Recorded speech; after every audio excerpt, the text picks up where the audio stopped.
Refresh. Should be good on every social media platform. Just refreshing. Okay, the Instagram's up. Okay. Refreshing. Yeah. YouTube ain't up. Wes Martin. Yeah, you have to refresh. Because I don't have the only person. We don't have like a second TikTok. Wes Martin. Live. Okay. Yeah. YouTube is still. YouTube should be good.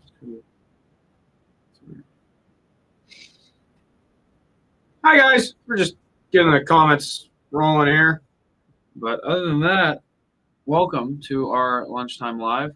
For anyone who doesn't know, we do this once a week, and we answer your questions. Between this and the Zulu podcast, I'm oversaturated with cameras. Let me see what's up with YouTube. I'm gonna look at some other comments. Yeah. Where you get that rolling. Oh, we got a ton of guys joining. What's up, guys? Polar Stars here. What's up, guys? How's it going, guys? Pretty good. Pretty good. It's actually been a pretty good day. We got a lot of events coming up. Trying to finalize prep for that. You guys haven't bought tickets for Southern Front or haven't placed your pre-orders for Southern Front, do that right now because that's happening next week. Let's see what else we got. You guys want to answer a tech question? Well, definitely, dude. That's why we're here. Shoot it in the as a comment, and then we will try and answer you. And if we need to take more time to answer it, then we'll probably put you in a DM or an email and try and get you help over there. Yeah, I wonder why YouTube's not pulling up. Hold on. YouTube being weird for you guys. There you go. Okay, there we go. I was gonna say it should be good. Yeah, it looks so good on YouTube. I don't need this tab. Just need that. Okay, cool. Biggest airsoft pet peeve. People not calling her head. The age-old. That's the obvious one.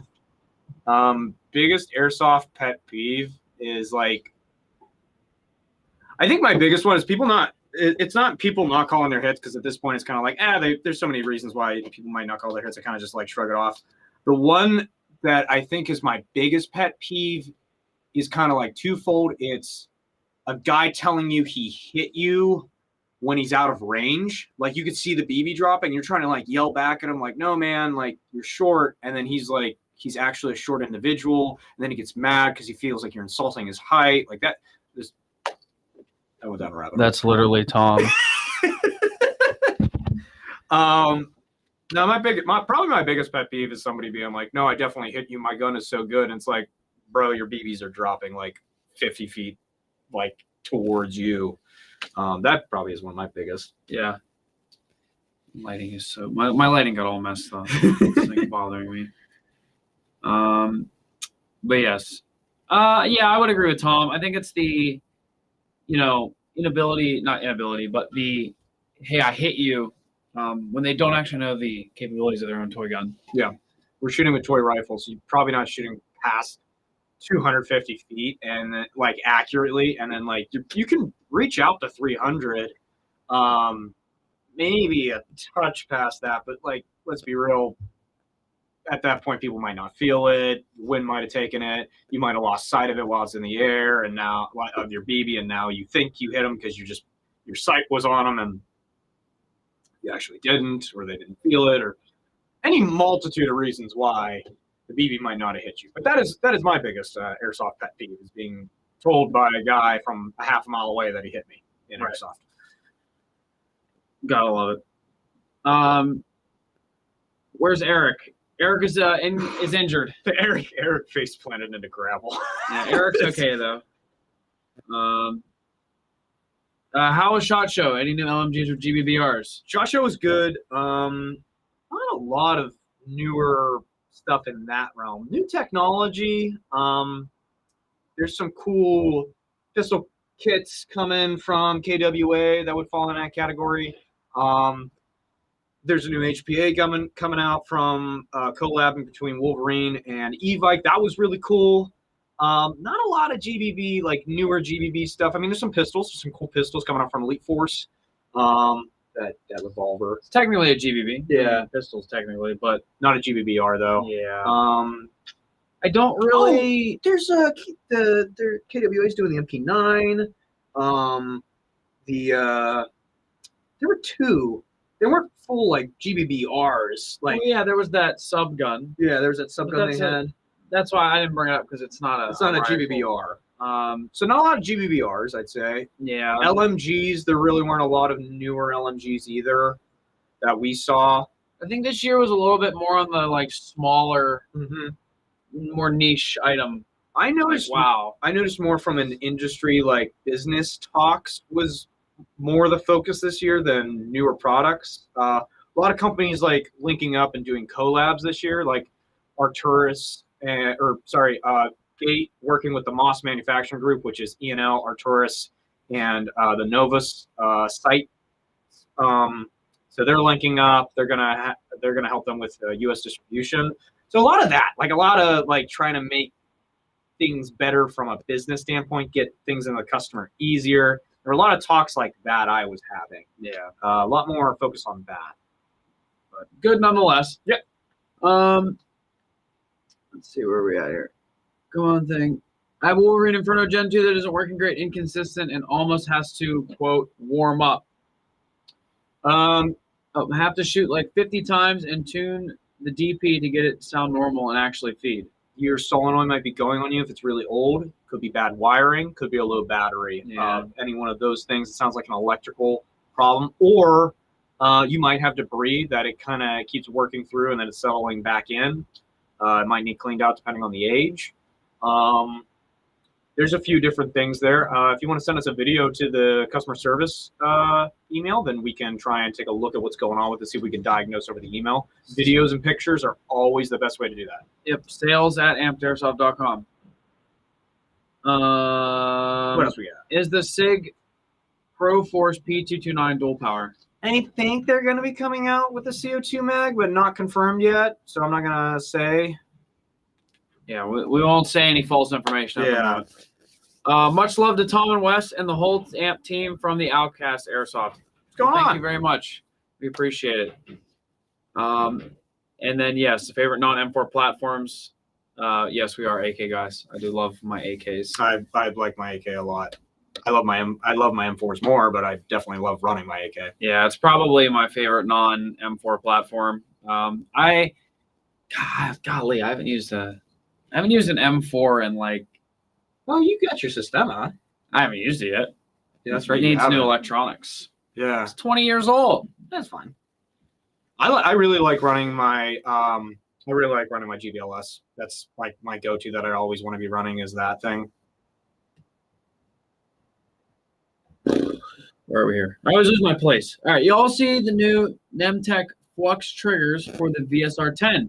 It uses magnets instead of springs. I received yesterday, and it's probably the best trigger I've ever had in a VSR, and I even like it more than the SRS. Yeah, the SRS has like a mushy trigger kind of feel to it, not a very crisp release. It's cool because it's adjustable on the SRS, but the magnet one is very, very cool. I wonder about durability over time with it and see if the magnetism wears down at all and if that creates like a mushy trigger over time. But obviously a bolt action, you're not firing a million rounds through it in its lifetime. So I think it'll stand up. It's really cool. I want to hear a little bit more about it though. Yeah, I think time will always be the teller of like a product specifically. Yeah. I love the toy guns in the back. What's the best sniper to get? Get a rubber band and put a BB in it. And then that's the best sniper. Best sniper? Yeah. Blow gun. No. Blow gun? That's a good one. Just get an inner barrel. Best sniper is going to be a VSR 10 platform.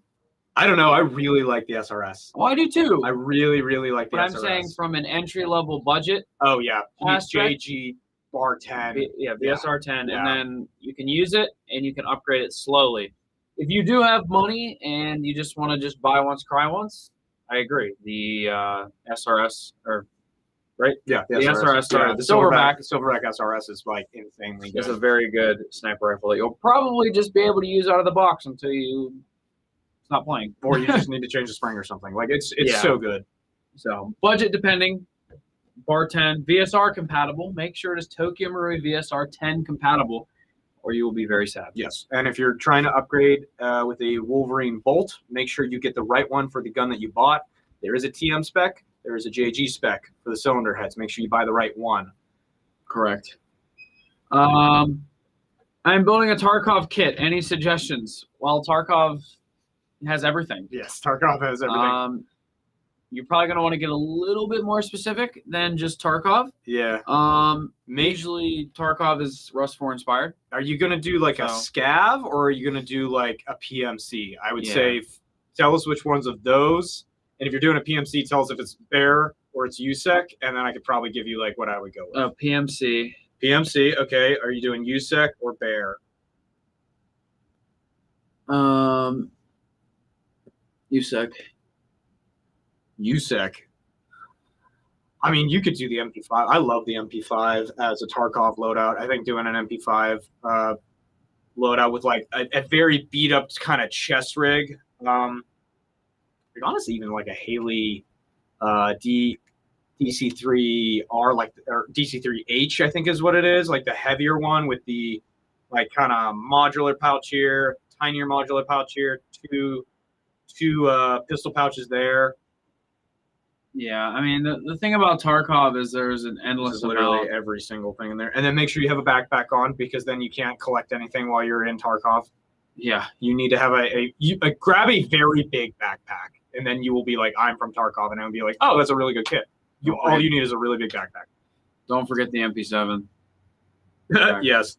What's up with TikTok? Oh, we're back. Okay. I think it's just catching up. Okay, cool. All right. So we got this one still. Yeah, we'll jump back to it in a second. Okay. Let's see. Sub 5, I commented above. Are we seeing any sub 5s soon? So we haven't had any come in yet. I don't know exactly what's going on with that. I wanna reach out to him and see where we're at on that, because I know he started a lot of newer projects that are more updated than the sub 5 that honestly I think are going to take the place of the sub 5. But we'll see. If you guys really, really want the sub 5, I know he's doing a deal for some of the multi-jet fusion bodies that he has over on his website. So you can go check out his website. I think that deal is still going on. But for right now, we don't have any right now. Opinions on the Silverback TAC 41 series in comparison to the SRS? If you want like a normal bolt action rifle that is competitive with an SR or a VSR 10, I'd get it over a VSR 10 if you want to spend more money.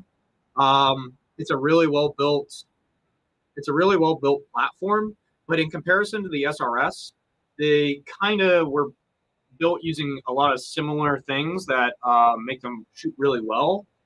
But I really like the bullpup design of the SRS because it's more compact, it's more maneuverable. I just really like it for that reason. I don't like changing mags on it compared to the TAC 41 because it's just at an easier spot and the lever's a lot easier. The SRS has these buttons on the back, which you can do, but they're a little small for when you're wearing gloves, and they're really sticky. I kind of have to like do a little bit of like shaving on the side with some sandpaper of the mags just to make them drop a little bit easier. But that's about the only, I mean, the main difference is obviously one's bullpup, one's a regular style. I really like the SRS for me personally from a form factor and use factor. I have one. So that's the TAC 41. Oh. So that's the TAC 41. The SRS is the bullpup one. Oh. I like the TAC 41. The TAC 41 is a traditional. It works really well. It looks really cool. It looks like a traditional sniper rifle. There's not a lot of people running around in real world with an SRS.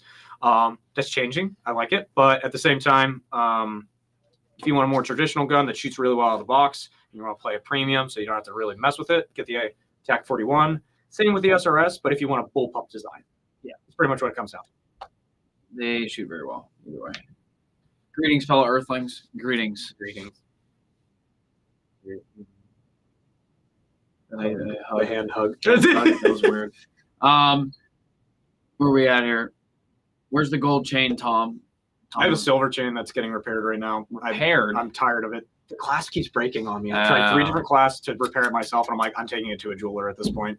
That's a shame. Because Amazon clasps suck. Yeah. What version is the nods in the background?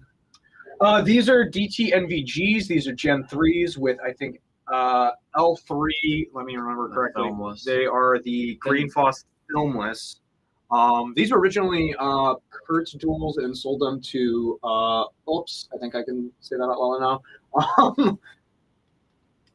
And they're really cool. They're really nice. They're the predecessor to the DT NVS, if you guys know what that looks like, that kind of skeletonized looking one from Acton Black. They're very nice. They are real nods. They're like, I think those were like 11 grand.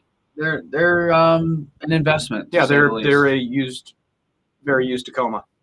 Very used. They're a very used car. Those tubes ruined my weekend. Why? When Kurt first got them. Oh yeah, yeah. No, they were really, really high spec tubes. Where am I in this live? I don't come back. I think it's delayed.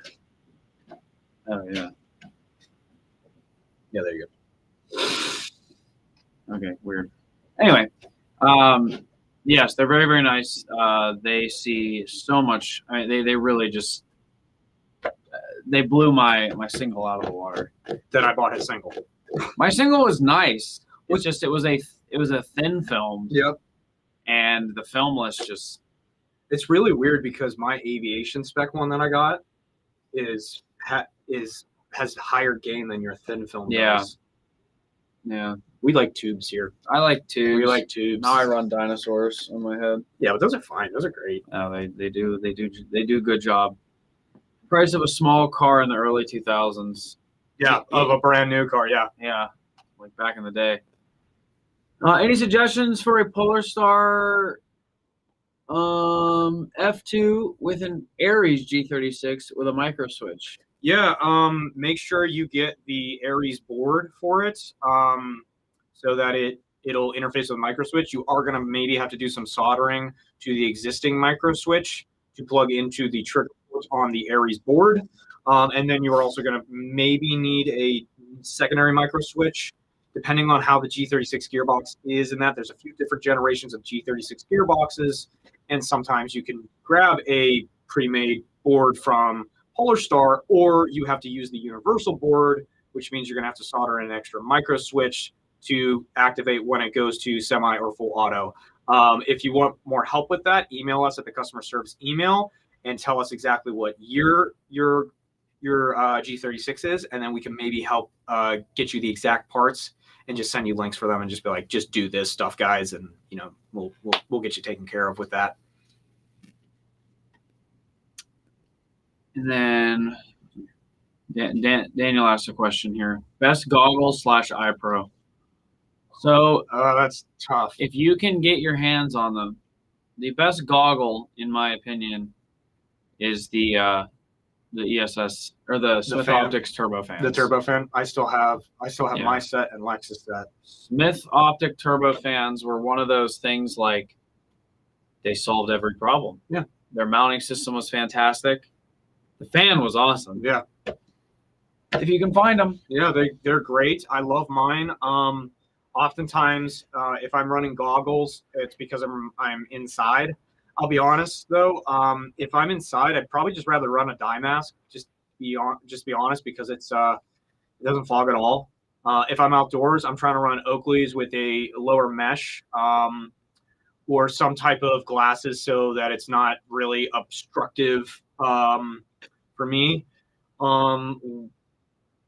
just goggles are really bulky, I feel, and I like the peripheral view that I get out of glasses. So I generally run Oakleys with Helo kit where and when I can. Some places don't even still allow that though. So, if you have to run goggles and you can find the Smith Optics, great. If you can't, what I would suggest is maybe getting, like a set of ESS Desert Locust goggles, and then cutting X-Fog. And doing an X-Fog setup. I would 100% do that. But yeah, Daniel, if you're fogging every 2 seconds, the Smith Optics, they have a fan, so they'll pull all that hot air out of your goggles. Or if you already have goggles, the X-Fog anti-fog system will pump fresh air into there and hopefully keep you from fogging. And then back to that G36. Do we have the G36 nozzle? Yeah, we should have the G36 nozzle. That is a specific nozzle, but again, it's the Aries one that you have. But tell me what year, because again, there's a few different generations of that gearbox, and it depends on how old it is for which nozzle and which trigger board you're gonna need. So They changed a lot about those guns. yeah, because it was Aries, and then it was S&T, but it was marketed as Aries, and then it getting back to Aries, and there was a few different changes that happened with Aries. Aries is an interesting company. Very. Oh, Aries. Absolutely, bro. I'm glad that we can hopefully keep you from fogging. Yeah. And then we'll actually have to go play some toy guns. Crazy thing about the biggest hack is just use those anti-fog wipes, guys. Like keep one or two on you for the weekend, use them, and then if it's a really humid environment, like you're down in Florida or it was Arsenal last year, definitely an X-Fog to add into that. Yeah, X-Fog's the best. Opinion on a good CQC build. I run an ARP9 with an Aster and supporting internals, but I want something new, and I'm speed soft, if that helps. If the Aster is not fast enough for you, I would suggest maybe going a full gate Titan, but you're not really going to gain a lot. We want something new. Oh, something new, like a completely new gun? Build an AAP01. Yeah, why not? People like those. Yeah. They're pretty cheap, too. And if you already have a built AEG, yeah, you could have something different. And if you want to do another 9mm, there's not a lot that takes ARP9 mags other than the Sub 5. The old Scorpion. I love my Scorpion. Scorpions are cool. MP5s are cool. MP5s are mid. And say, Bob. When was the last time you used that Scorpion, dude? Dude, I don't even remember now. So I don't want to hear it. I don't want to hear it. Scorpion's been collecting dust. But yeah, I mean, you could build something like an AAP01, run it stock, see how you like it, and then if you want any more out of it, you can. And if you're just like, damn, this is kind of fun to use, yeah, just use it. $107 out the door. HPA it immediately if you're trying to. I mean, Justin runs them on green gas mags. HPA it immediately. Justin's never right. I think try it as it comes to start. Oh, absolutely. And then if you want to go dump money into it, but then dump money into it. Yeah. Dump money into everything. Yeah, I have a Titan as well, just sitting in parts. Yeah, I mean, you're not really going to gain speed or trigger response from going from an Aster to a Titan. You're going to get more levels of sensitivity and tunability, but won't change you're not going to have a noticeable change unless you're like really going for the finest. The finest. The gearbox is still rotating at the same speed. Yeah, you're getting the same trigger response. Yeah, I mean, build something new. If you haven't used pre-caulking yet, do pre-caulking. Might help. Or one of my favorite CQB options, the Tag and Fate round. Thank you, Frag. Thank you for that. This is a good transitional question from CQB. How do you guys feel about the bang bang rule or so-called parlay rules? No bang bang. No bang bang. No bang bang. I think you paid to go shoot each other indoors. I think we've had a lot of talks about this. I think on a while ago we talked about bang bang versus melee kills versus just shooting somebody, or safety kills, if you want to say that. I think oftentimes people go into a game and they recognize that they're gonna get shot, right? Like you're there to shoot other people in an airsoft game, and you're also expecting that there's a chance that even though you're god tier, you may in fact get shot. And so a safety kill kind of like, now there's an argument. Did you say it loudly enough that they heard you? And then they turn around and you said it, but they didn't hear you. And now they shoot you. Now you're upset because you think you should have gotten the kill there.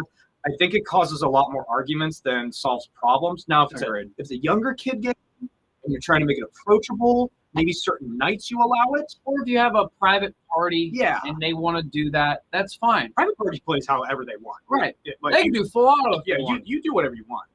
But in my opinion, the thing that I hated about the bang bang rule was, all right, if you got me dead to rights from behind, you go, hey, bang bang.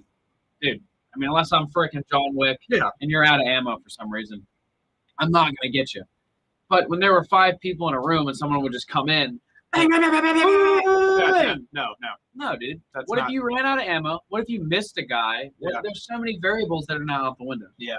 You paid to get shot with the toy gun. You're gonna get shot with the toy gun. And I think most people who get shot up close, like one shot really up close, you have that. Most people don't really care. Like they might be like, "Oh my god, that hurts so bad," and they seem frustrated, but actually it's just because they're in pain right now for a second because you shot them so close.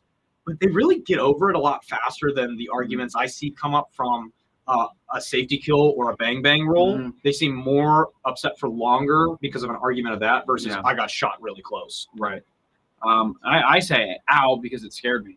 Like someone will You too. dude, someone will come up from like out of my blind spot, shoot me, go ow, and they're like, oh, sorry. I'm like, no, you just I just overreacted. Sorry. I did. I'm like, oh, ow, that scared me. I don't know why that comes together like that. I don't call them.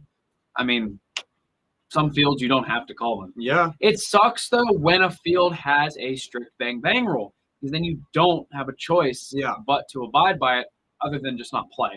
So yeah, it's weird. I would appreciate most places not using bang bang rule. I think the argument from the field standpoint that I get back most of the time when I say you shouldn't have a bang bang rule is but we don't want to scare new players or we don't want to scare the parent of that new player. Like, oh, what happened? Will they get shot really up close? Like they're scared of that. They're not really scared of them playing, but they're scared of them getting hurt.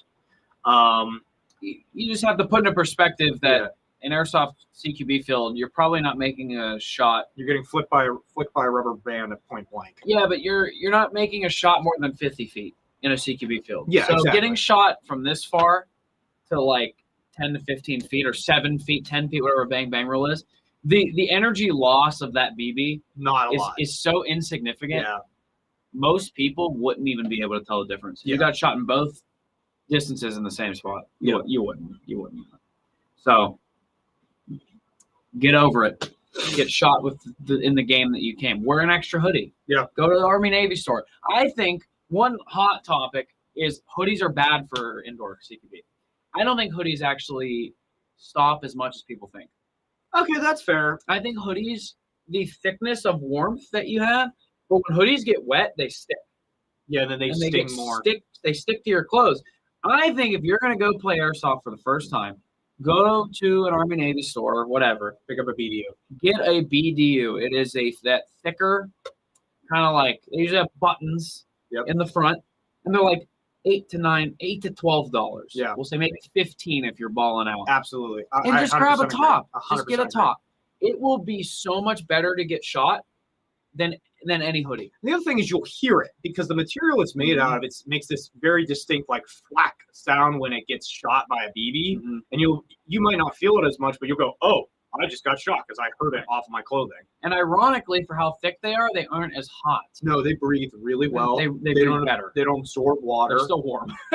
Yeah. Cut some slits in the back of it. They have those. Just like cut some slits in the shoulder blades where your chest rig straps would go, and you're just like, I just threw it away. Yeah, we're good. But yeah, they're cool. I think that's the best way to do it. But yeah, I don't like the bang bang roll. This is another transitional question. Opinions on regs spawn camping on CQB fields. Oh, I think spawn camping in general is just you're lame. Yeah. Guys, rotate around. What I do is called like the circle roll. So if I get close to a spawn, I'll kind of like do a circle backwards to kind of like just give space and kind of transition. If I don't get shot, I kind of keep doing that, and I'll just like rotate and kind of see where the flow of they're going. Maybe try and cut them off a little bit. Maybe let some of them get out because if you're on a tight field, like we have a very tight field. It's quick. Yeah, it's very quick. You get shot, you're back in the middle of the field in literally 10 seconds. Now, if you're at like game pod, like you're at game pod and you're like middle of your field is half a mile away. I mean, you could play it differently, but the way I look at it is if you are able to get to the enemy spawn, you should just take that as a win and either back off a little bit so you can still have some more fun doing some fun engagements because now you're right up against them. You can get a lot of fun engagements with them. Or just let them get out and just have the game be fun for everybody. Don't try and spawn camp people because it's not really fun. You know exactly where they're coming from. In a real scenario, nobody would be coming from the same entrance the entire time. Right. They would be hearing gunfire. They would not be going to where all the gunfire is. They're trying to find a safe route. Mm-hmm. The other thing, too, that I think is something that people don't realize is sweep it. sweep it, move through, and go out the other side. Yep. And keep going to try to get a flank on somebody. Yeah, you had a situation like that when you were playing with a kid.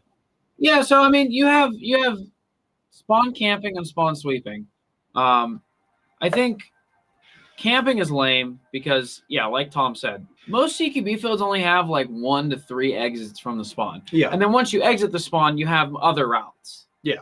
So yeah, it's not really fun to just sit in one spot and just keep shooting. No, because I feel like that gets boring. You might I got so many kills this game, and it's like because you sat there and it was like shooting fish in a barrel because they literally can't get that angle because it's there. Like, I don't think that's fun. For me, I don't think that's fun. I think it's more fun to let people come out and then like try and engage them again and try and, get better at different things. But the other thing about the spawns, especially ours, is if you make a push, you clear out and you get onto their spawn, you sweep through and leave them the other exit. Yeah, exactly. Yes. You do a clean sweep, and then now you have the opportunity to flank their team in their route. And I think do that. Don't start shooting people in the spawn when you're doing that. It's a mutual respect thing if you're going to sweep. You come in, everybody's dead there. You kind of drop your gun down. Don't start aiming at people in the spawn. Drop your gun down, sweep, and go. Because if you don't shoot them, they might be like, okay, that guy was respectful. He didn't come in here and just start shooting us within our spawn. He's just moving. A lot of times people will just kind of let you go because they recognize, man, that dude worked for that. That guy got up here, sweep through us, let him go for a second, and he can keep doing his work instead of just immediately popping through the barrier of what is the spawn and now open area and shooting that guy right in the back. That's not fun. Yeah.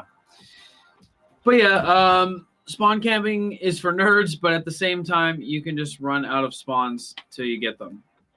Yeah, you're right. You are right near spawn. That's so true. You can just send 5 bodies and they'll probably get them. Yeah. Frag, this is a valid thing. Spawn camping and AMS is always a vibe. Southern Front 2, myself and Sinister just kept costs in their fob via tag-ins, good memories. So spawn camping from a larger scale event, an outdoor event, yeah. We're talking about the goal of the event. Yeah. Is controlling the field, and people want to win. Yeah. I like to just. I don't even know what the objectives are. I just like to have fun. Yeah. I like to play toy guns. I think if we tried to, I think as us with how many events we go to, if we tried to understand what the objectives were for every single event, all the points we could get and everything, we would lose our minds because we have to plan the vending side of it. Mm-hmm. And we just go to kind of just go, hey, let's get into some fun engagements. Let's go shoot. This is we don't treat it like an open play. We treat it like a more organized, serious, just force on force. Yeah. So my point with this is saying that spawn camping a larger scale event like that, it should be up to the command, the command structure to say, hey, there's a group of guys pushing this, holding this side of our FOB. Yeah. Well, let's not go that way. Yeah. Let's move around and try to take a different approach. And like I said, that game style is designed to hold the field. Well, and the thing I like too, so it's kind of correct. The thing I like that some events do is almost a circular spawn move. So if you take their spawn, this thing, a perfect example is an MSW, where you go and you attack their patrol base. They now need to leave their patrol base. They need to go move to a different position, reset up a patrol base, and then they start attacking again. And if you push them again, they do the same thing, and the same thing, and the same thing. And while you're moving forward on them, and this might turn to a circular motion, you're moving forward on them, they're moving back on you, they keep moving and moving and moving, and you keep moving your base up. And now it creates this flow, kind of. And maybe they can push back and push you back. But it doesn't feel like, oh, they're always going to be coming out of this one spot. Mm-hmm. And it kind of creates stagnation. Right. But CQB fields, you can't avoid that. CQB, you cannot avoid that, no. Yeah, at my field, sometimes teams are uneven, so it's easy for better players to flank for spawn camping. Yeah, I mean, it's Airsoft is a skill-based game. Yep. I mean, you're just a matter of if you have people who know the field and they're just better at that event. That was Steeltown Outdoor, where there was that whole one field, and there's woods on the other side of it, and they're really thick woods. And as you're approaching the woods, it's like, I want to say 150 feet of just open space. There's no bunkers. If you get into the woods and somebody knows about the woods over there that you're actually allowed to go into, everyone's dying as they approach those woods. So, Drip King, I'm going to get to this question after I answer this next one. This is a really good question. I have a very strong opinion on it. So, but the other one, opinion on ghillie snipers. I think if you have the time, patience, energy, and money to do it, it's very rewarding. I have currently started looking into, specifically because I got the SRS like a few months ago, I've been looking into doing a lot more ghillie stuff because I originally got the Leafy suit for Rust 4 stuff. And then I started like at certain events, I kind of wanted to do a different style of play that because it's a lot more open fields than buildings. Yeah, if you put in the time and effort and money and work on your skills while moving, props to ghillie snipers. They are freaking awesome. Not moving, yeah, which is more impressive. Yeah. I think one thing, if you are going to get into it or maybe try to do it, don't expect what you see on the internet. Yes. Those are 8 hours worth of footage compiled into 13 minutes. And in those 8 hours, probably half of the stuff you saw in that 13-minute video, made it to that video. Yeah, they might have been sitting there for 45 minutes to get one shot off. You just have to set your expectations with being like a ghillie sniper.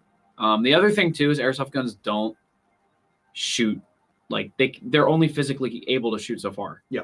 So just because it is a sniper and it's just a bolt action, someone can have an HPA rifle that is tuned and shoots very far as well. And they can not shoot through things that well either. You might nick a branch and now your shot's completely off and you didn't see it because your scope is focused to certain magnification and stuff.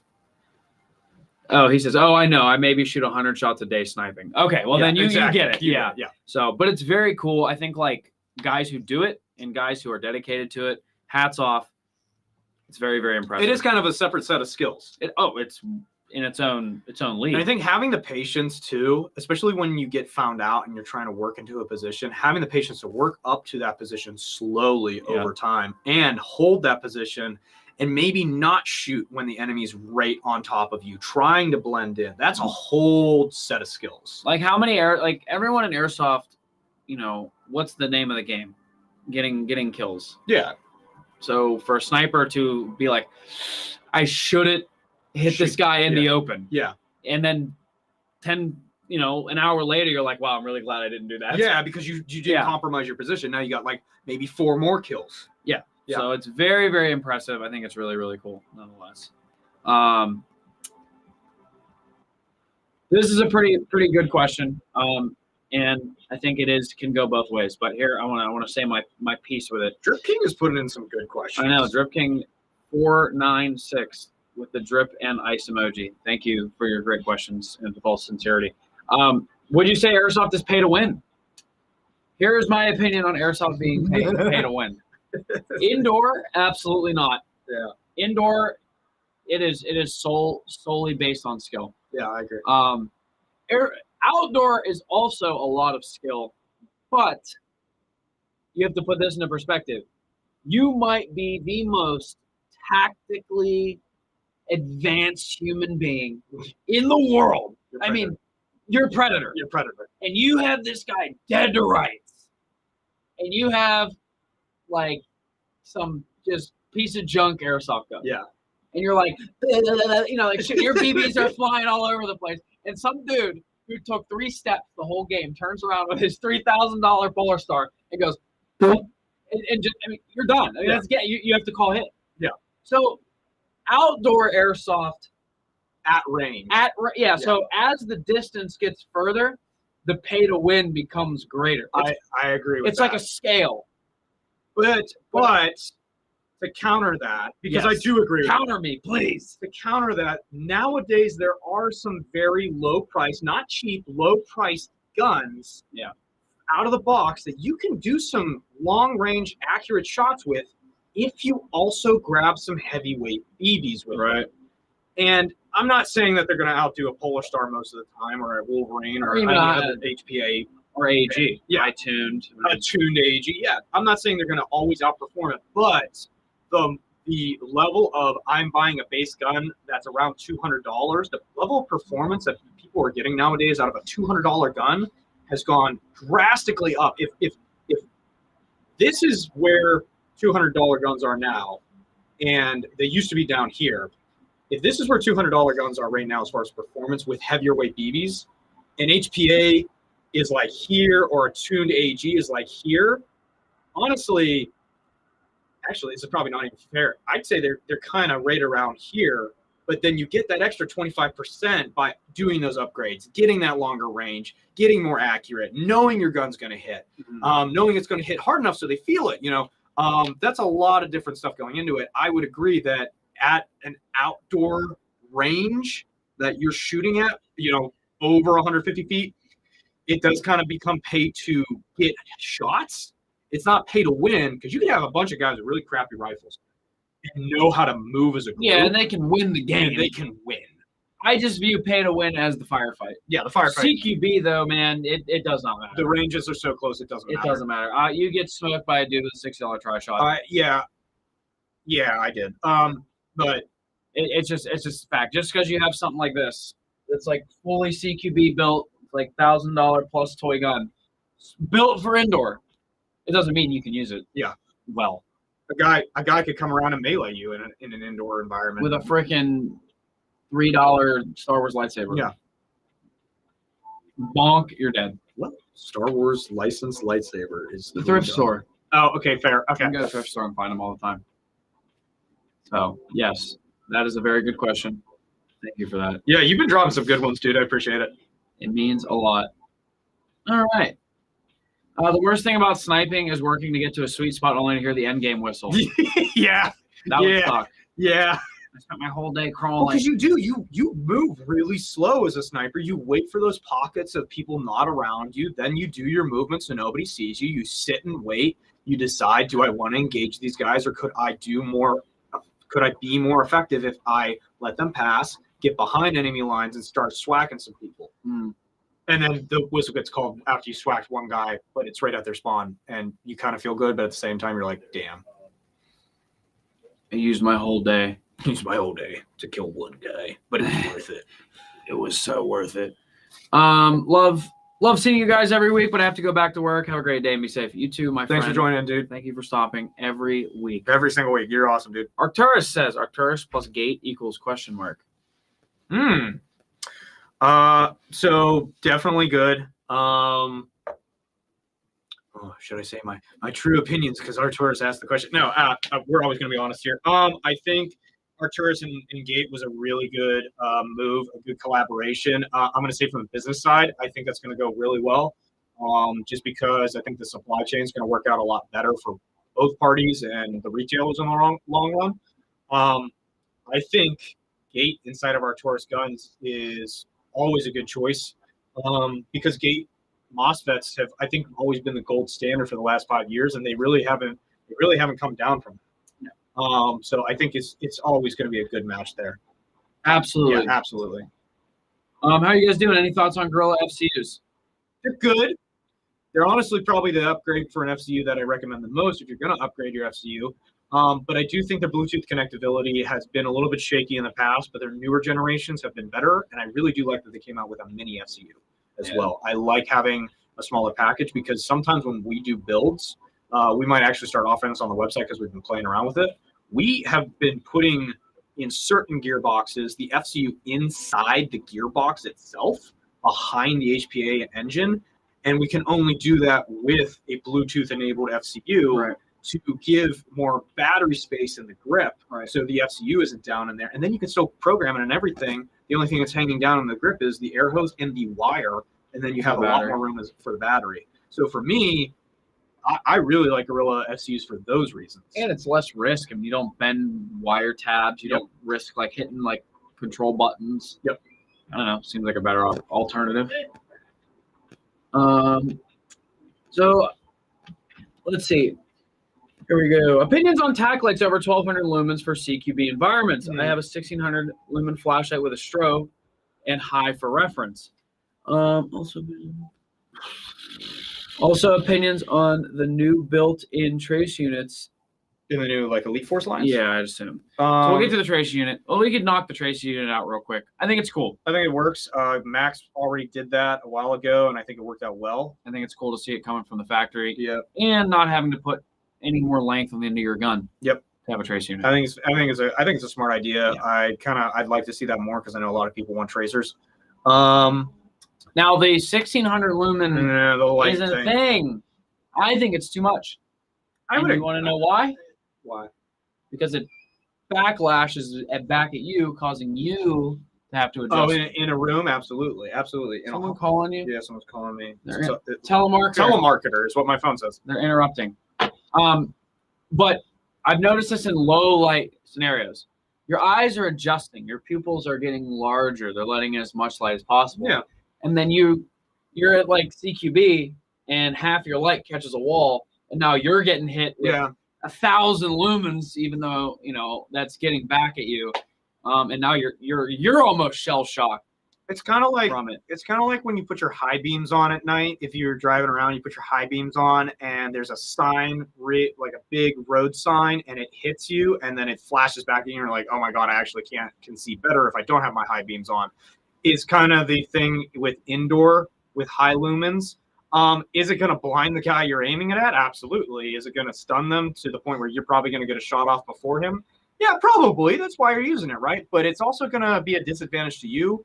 And could you have the same effect on the person you're trying to use it on with a lower lumen so you're not affected by it? I think so as well. Yeah. I think probably around 800 to 1,000 is probably where you want to be for close quarters. That's where you don't want to go any higher. Yeah, I don't think you want to be any higher than that. I think if you start getting around the 500 to lower, then it's like, that's too weak. I think 500 up, 500 to 1,000 is a very healthy number. Yeah, I think that would be the range personally for close CQB. Now, if we were talking about how everybody has white lights and they're trained dudes who are trained that every time they enter a dark room, they're going to hit their white light, and you're trying to fight a photonic barrier battle of white light. Well, yeah, bigger is better, but that's true. But you're not really running into that in Airsoft, at all. Even in outdoor games, most people aren't running white lights when they're entering buildings because most of them are probably either renting nods now. Go do that for Southern Front. Shameless plug. Or they're just doing it for indoor games. Yeah, it's where I see most white light use. So I don't think you really need anything higher than 1,000 for an indoor game. But I think, good. If you're outdoor and you don't have nods and you're trying to run and you're trying to see your BBs for a long distance, then yes. But that more is candela, which you should look at, and not really lumens. I think if it works for you too, hey, that's in the hand of the user. For me, it's too much. Yeah, and that's the reason why. But good question nonetheless. No, great questions. You're on a freaking roll, dude. Do you think HPA is going to be more popular in the next few years? Absolutely. I think it is, but I also think HPA has been popular for a while, that now AEG companies have been really stepping up a way to compete with HPA. There's a lot of AEGs coming out that have been trying to find new and innovative ways to compete with with HPAs. But I think it's going to be even more relevant coming into the future. Yeah, I think it's going to continue to get cheaper and maintain the same performance, and it's going to allow more people to get into it. Yep. Afternoon, gents. How about the new Daniel Defense MTW? It's sick. It's dope. If you guys really good. The licensing's really nice. It's an MTW. It's literally fantastic. It's an MTW with the right furniture, and it's licensed. It has the right licensing on it. If you want an Mark 18, just get that one, and then put a 33-gram stock on it if you don't want an airline. I mean, just do it. There's no other Mark 18 out of the box that'll shoot better. 100%. I would agree with that. 100%. Out of the box. Very good. I mean, it's an MTW. I say it again and again. Appreciate it, guys. No problem. We're happy to be here and answer your questions. I know it's a bit late, but any winter games, prep/maintenance work you would recommend before playing in the cold?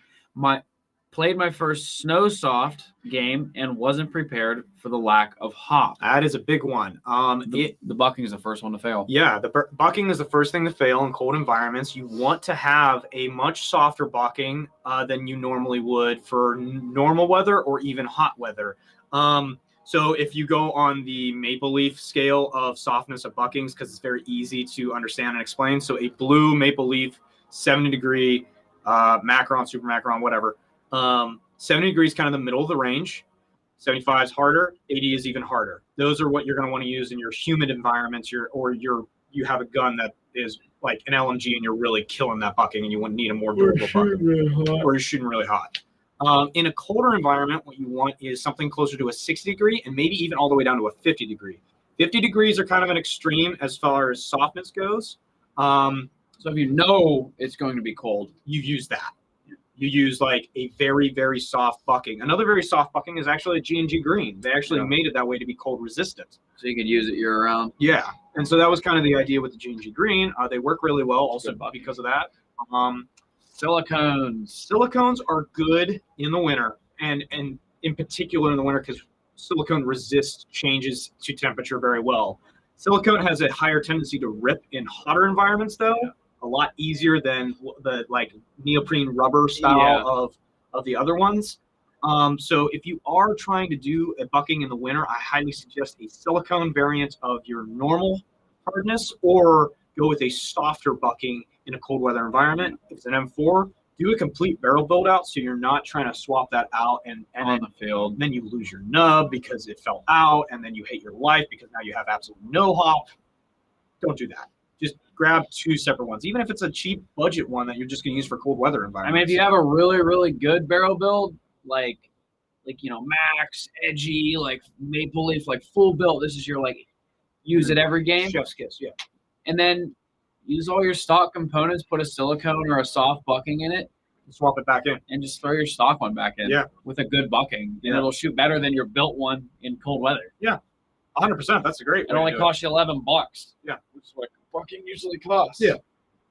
Nah, I would. That's what I would do. I was 100% do that.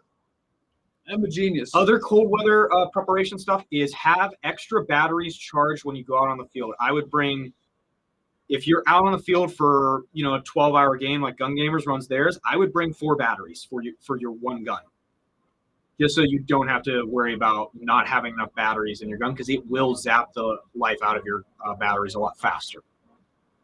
Yeah.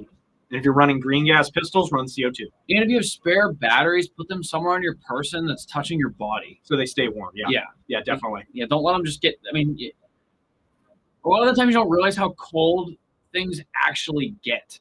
Like when you're kind of like in your gear, you're like, oh, it's a little chilly. And then you pick up like a gas mag and it's like literally like it's a block of ice. It is freezing. Yeah. So like put things like against your body if you can. So recommendations. Do you guys have any recommendations for an MP7? I would get the VFC one, honestly, if you want to do the AG. I really like it, but I know that they don't have that long of a life sometimes, and you do have to repair it. I'd say within 20,000 rounds. I think MP7s are built to be HPA'd. I would agree with that, honestly. I think the MP7 platform, everybody has universally kind of at this point agreed that throw a jack in it, throw a jack, throw an F2 in it, get one of the kits that exist out there now and just do it. It's probably the best thing you can do with an MP7 is just HPA it. Yeah. Or HPA tap a gas blowback version. One. Yeah. So, but they're cool guns nonetheless. MP7s. Gas blowbacks are a little expensive with the mags, and they don't shoot as well as. Well, I think tap has an adapter for them too, so you could run MP5 mags in it. Oh, so you can tap it, and then if that's the case. That's pretty cool. Yeah. But yeah, I don't know. I think HPAing them is probably the best way to go with an engine. Opinions on why people feel the need to not call hits or get mad when overshot due to it. Question applies to both new and regular players. But due to the cold? No, I think it's just in general. Oh, okay. Like, why do people feel the need to not call hits or get mad when they're overshot due to not calling hits? Okay. Main player syndrome. Main character syndrome, Tom. People want to win. Yeah. I mean, let's be honest. You don't go to an event, you don't go to play a game with the mentality of like, I'm going to lose, but have a big smile on my face when I do it. It's just not human nature. No. Having the ability to understand that you're not going to win every single thing is one part of it. Yeah. But I think a lot of the times the people who need to take an honor-based game, that's what this is. Yep. I shoot you. You decide whether you choose that I hit you or not, even though I physically hit you. Yeah. I think people are just negative Nancy's, man. They're just unhappy with some other part of their life, and they bring it into airsoft. Yeah, I think a lot of people, and it's a hobby. Let's start there. It's a hobby. Yeah.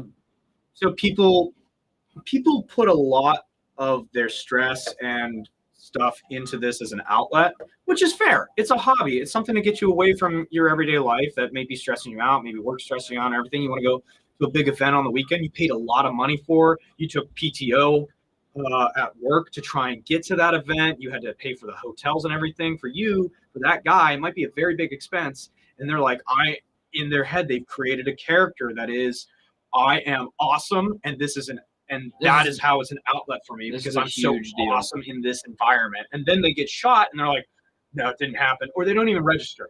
Yeah. Or they're wearing a lot of gear and you might have hit them from far away and they don't hear it on their backpack and they actually don't feel it. And then you overshoot, you send like 5 more rounds down range and all 5 hit the love handle spot. Right. And now they're really upset. Yeah. That can happen too. It could be that person just didn't feel it too. That's a realistic thing, especially at long distance at outdoors. Yeah. So I think it's a mix of personality, a mix of misunderstanding.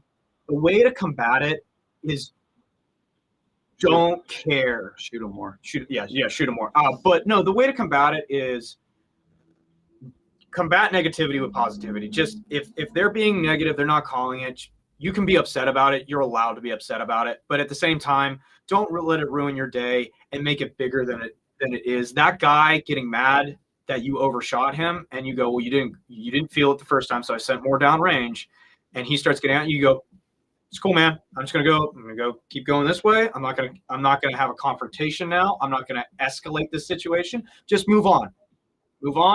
They'll blab a little more in a different direction. You're not a part of it anymore, and that's on them. It's not on you. Just go have fun. Keep having a fun day, and don't get involved and get entrapped into that negativity.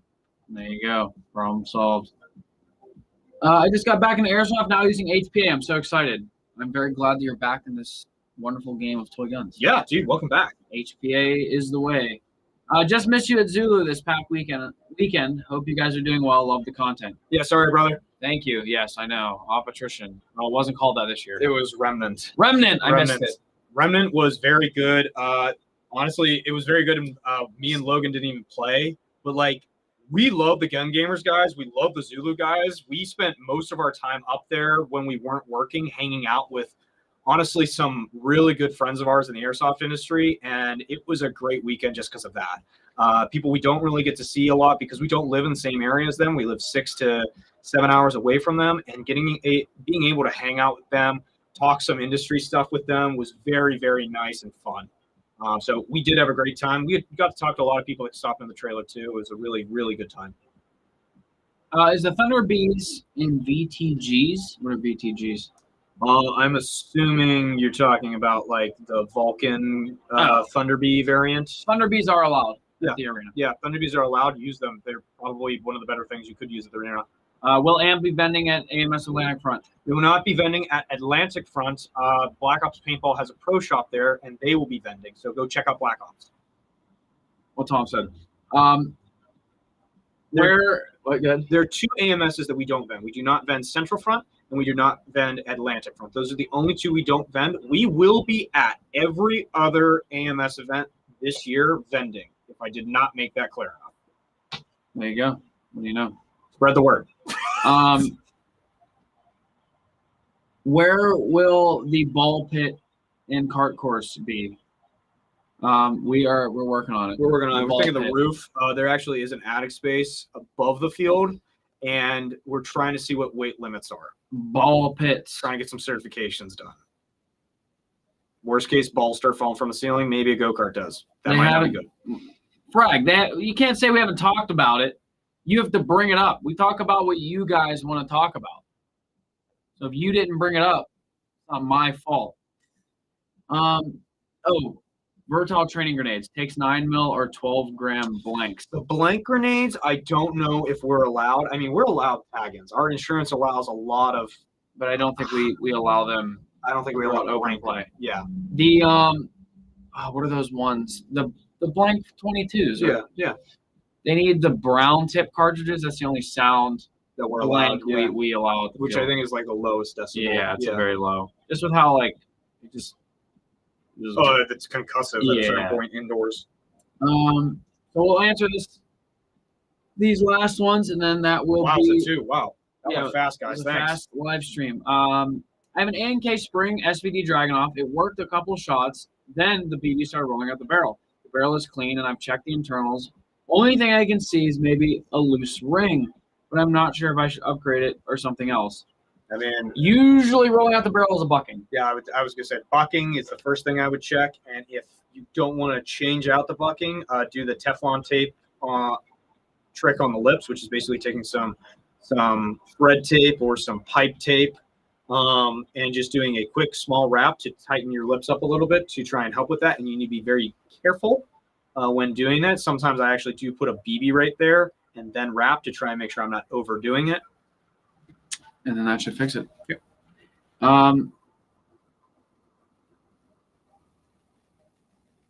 So let me see. Let's make sure we got everything. I want to switch to HPA. Is the Polar Star Amp Purple Edition Fusion engine a great engine to put into my Downey Defense, or should I look towards the Wolverine Inferno? Fusion engine is the OG. I mean, the Fusion engine is the HPA that brought us HPA, and our Amped Edition has the purple nozzle and purple poppet, which is an upgrade people tend to do down the road anyway, and it's a very pretty purple color.